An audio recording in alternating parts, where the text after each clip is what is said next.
There are some example of vectors.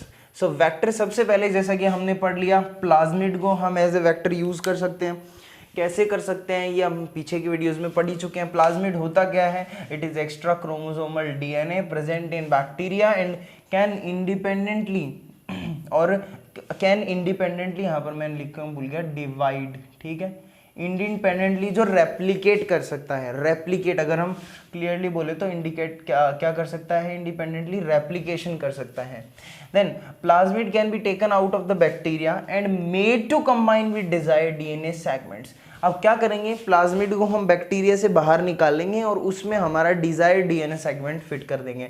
Plasmid can be taken out of the bacteria and made to combine with desired DNA segment by means of restriction enzyme and DNA ligase।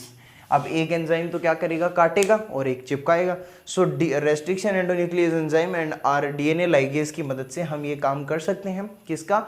उसको fit करने का।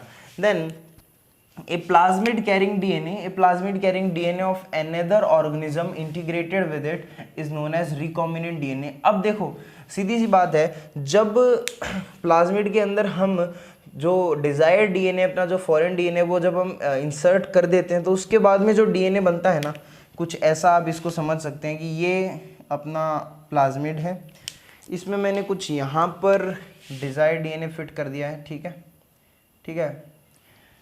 सो अब क्या हुआ? ये क्या बना? ये आरडीएनए बन गया, रिकॉम्बिनेंट डीएनए बन गया, या फिर जिसको अपन हाइब्रिड प्लाज्मिड भी बोल सकते हैं, हाइब्रिड प्लाज्मिड और रिकॉम्बिनेंट डीएनए। देन सेकंड हमारे पास एग्जांपल ऑफ वेक्टर है वायरस। सो वायरस क्या होता है? वायरस को भी हम यूज कर सकते हैं एज ए वेक्टर। कैसे यूज कर सकते हैं sir? DNA of certain virus is also suitable for use as a vehicle DNA, ठीक है। जैसे एग्जांपल बैक्टीरियोफेज है।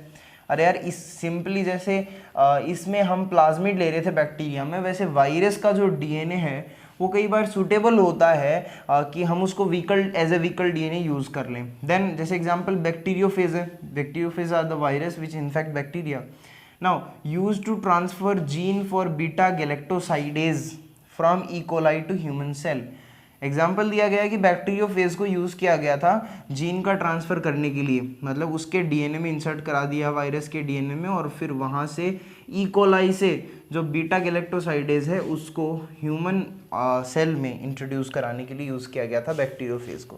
Then lambda phage, it is use to transfer lac gene of E coli. Lac gene present होते हैं E coli के plasmid पे, E coli to callus of tomato. So ये कुछ एग्जाम्पल है। ये क्यों दिए गए हैं सर? ये क्या मतलब है E coli to human, E coli to tomato? ये क्या है कि एक्सपेरिमेंट के दौरान ये काम किए गए, जिसके अंदर एक्सपेरिमेंट के दौरान क्या किया गया कि ये वायरस के जो वायरस हैं इनको यूज़ किया गया, इनके डीएनए को यूज़ किया गया कि हाँ हम चेक करने के लिए कि इनको यूज़ करके हम डिजायर्ड जीन को इधर से उधर ट्रांसफ़र कर सकते हैं क्या। So these are the example कि ऐसा किया गया था पहले। नाउ यहाँ पर मैंने इस टेबल में कुछ वेक्टर्स के नाम लिखे हैं, फिर इंसर्ट साइज इन केबी लिखा है। ये केबी का मतलब किलोबाइट कंप्यूटर वाला नहीं है, इसमें किलो बेस पेयर है, इसमें किलो बेस पेयर है। सो यहाँ पर प्लाज्मिड के अंदर हम कितनी साइज, मतलब कितने किलो बेस पेयर हम इसमें डाल सकते हैं, कितनी इंसर्ट साइज होनी चाहिए। सो प्लाज्मिड के अंदर 0.528 याद करने, ये इनमें से क्वेश्चन आ जाता है बहुत बार। 0.528 प्लाज्मिड में सबसे कम, उसके बाद में सबसे ज्यादा किसमें है? Yeast artificial chromosome. YAC का मतलब क्या है? Yeast artificial chromosome. Yeast artificial chromosome ये भी एक वेक्टर, एज ए वेक्टर हम यूज लेते हैं। इसमें 1000 से लेकर के 2500 तक हम इंसर्ट साइज होती है किलो बेस पेयर में। Now BAC bacterial artificial chromosome 50 से लेके 300। Then cosmid 30 to 45। Bacteriophage lambda 9 to 23। इतने लगभग ये कर सकते हैं। तो एक बार इसको रिवाइज कर लेते हैं। सबसे कम प्लाज्मिड में 0.528। देन सबसे मैक्सिमम है YAC के अंदर, ईस्ट आर्टिफिशियल क्रोमोसोम के अंदर कितना है? 1000 से लेकर के 2500। फिर उसके बाद में BAC के अंदर है कितना? 50 से लेकर के 300। कॉस्मिड में 30 to 45, इसमें 9 to 23। So this is all about vectors. Vector के बारे, वेक्टर किसको कैरी करता है? पैसेंजर डीएनए को, जो पैसेंजर डीएनए जा रहा है। अब हम जो नेक्स्ट जो इसका पार्ट आएगा उसके अंदर हम पढ़ेंगे पैसेंजर डीएनए के बारे में।